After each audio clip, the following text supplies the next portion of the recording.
Okay, let's do some Bible study.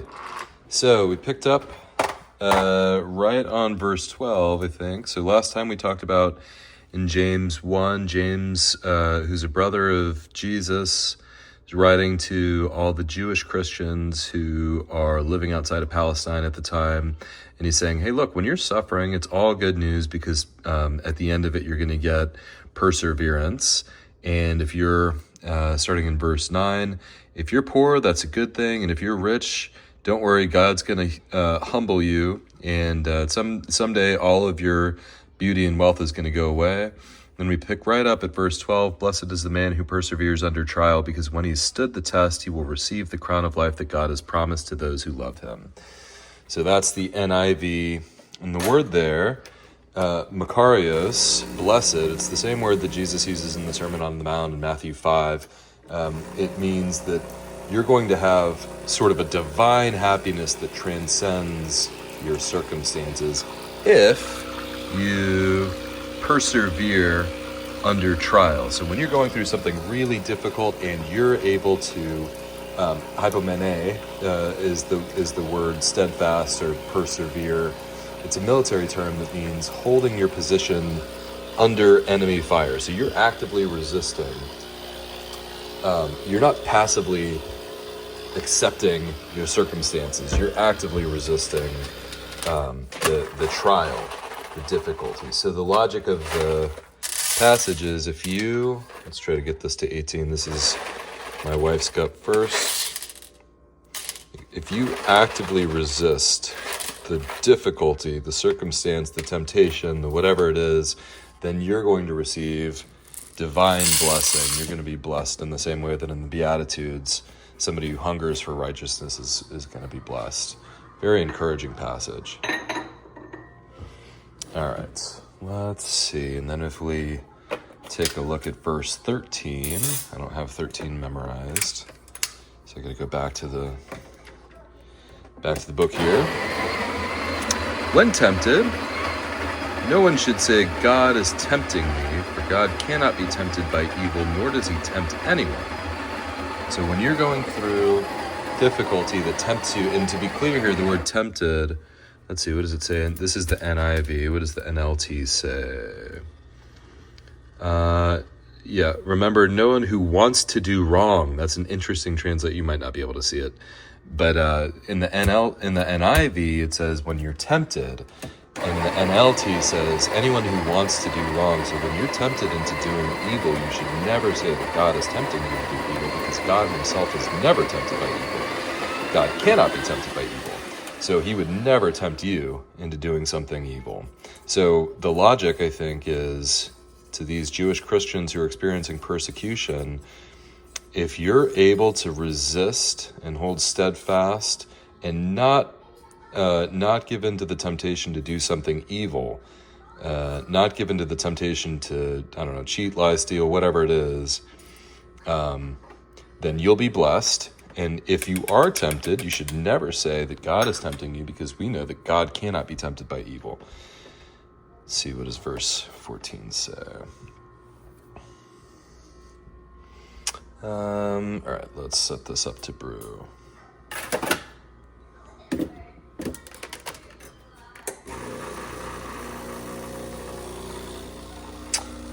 Okay, so how do we actually become tempted? Each one is tempted, every person is tempted when by his own evil desire, his or her, oh no, did I put the pressure too high? Oh no, I'm choking out mama's shot. Oh, I put it on 6. I might need to discard this one. I don't know, it's starting to flow through now. Not great. It's not great. Let's see, she might not notice. Maybe enough milk will make it palatable. Oops.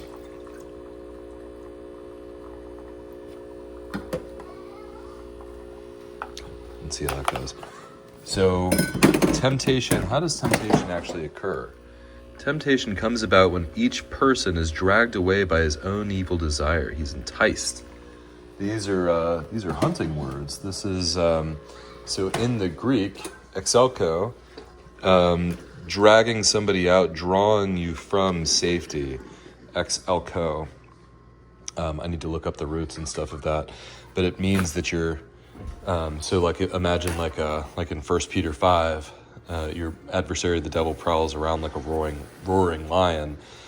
The idea of sin enticing you, drawing you out of safety. The next word, I can't remember what it is, but the next word,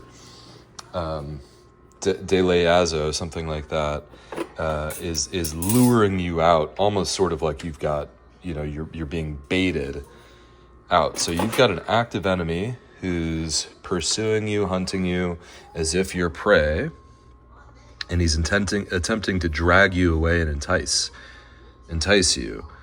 And then verse 15 picks up and it says, after desire has conceived, it gives birth to sin, and sin, when it is full grown, gives birth to death. Super interesting language. So on the one hand, in Genesis 4, so after, when Cain is tempted to take the life of his brother because he's jealous, take the life of Abel, God says to Cain in Genesis 4, sin is crouching at the door, and you have the opportunity to master it. You must master it, otherwise its desire is to have you. In the Hebrew, and I'm not a Hebrew scholar, but my understanding is that in the Hebrew, the way that the language works is it's personifying sin as if it's a wild animal, which is kind of the perverse inversion of, God created this good world where man, Adam, is ruler and authority over the animals, but the tragic inversion is the animals now hunting man. The animal sin, or in the case of Genesis 3, snake, is luring out man and attempting to cause him to sin. After desire has conceived, it gives birth to sin. So there's like this lineage thing. There's this like sin descendant thing. And we know from the story in Genesis 3, after Eve takes of the fruit of the tree, God says the descendant of the serpent, the descendant of the deceiver, will have his head crushed by the descendant of the woman. So there's two family trees. There's the woman's family tree, which is God's family, and then there's the snake's family tree, which is the usurper, the accuser. And in James 1 here, we're reading about sin as this active participant, actively seeking out the harm of the descendant of the woman and attempting to give birth to more sin, which gives birth to death. It's a fascinating, sin produces offspring, the offspring of the woman will crush the head of the serpent. Fascinating play on Genesis, early Genesis. So when sin is conceived in its full grown, it gives birth to death. Verse 16 says, do not be deceived, my dear brothers. Every good and perfect gift is from above, coming down from the Father of heavenly lights, who does not change like shifting shadows. So heavenly lights meaning the stars and the planets and the celestial bodies.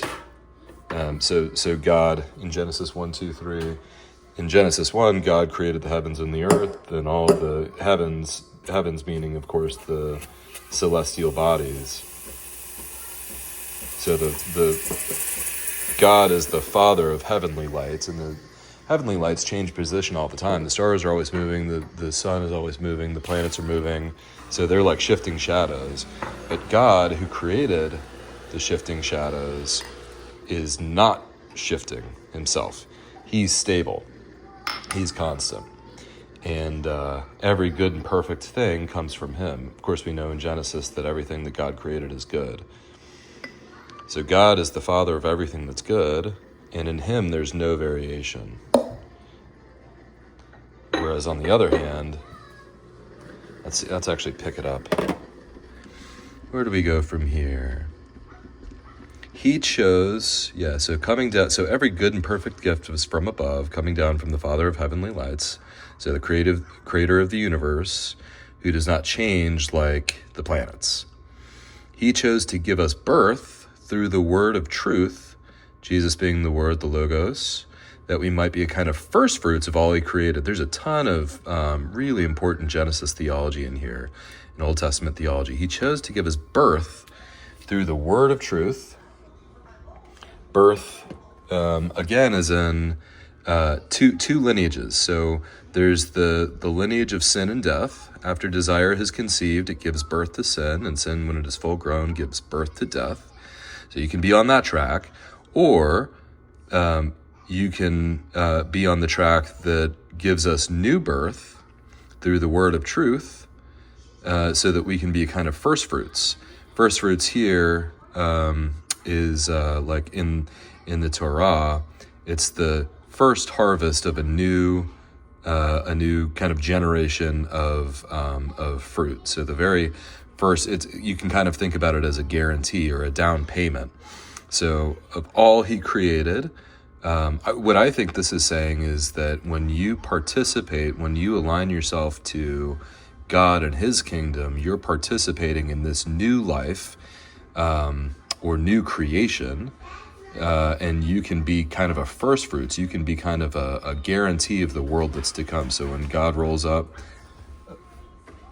the old heavens and old earth like a scroll and creates a new heavens and new earth, you can be the guarantee of that new creation. And that's what God's inviting us into. So that's a wrap for today. Mama's got her coffee. We'll see you guys next time.